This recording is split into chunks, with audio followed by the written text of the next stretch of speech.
White paper is usually the first thing that comes to mind when you're drawing with color pencil, and it's probably the paper most of us use. But colored papers can actually work to our advantage in several different ways. Sometimes it's as simple as choosing a paper that's already the color you want for your background. That way you can leave parts of the paper showing and save yourself the time of drawing the background all together. Other times, it's all about contrast. For this shiny glass, for example, I chose anthracite pastel matte because the light colors really stand out against the dark surface.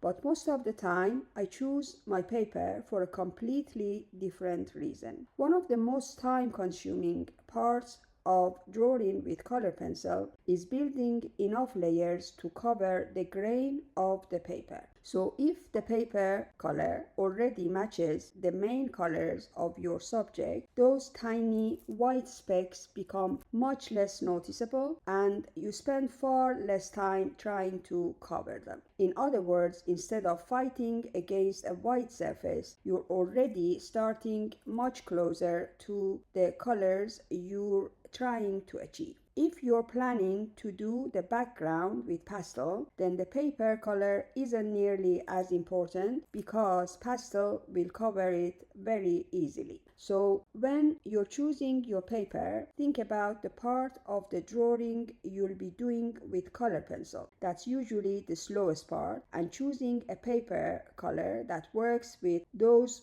colors can make the whole drawing process a little easier. It's a small decision at the beginning of a drawing, but it can make a surprisingly big difference by the end.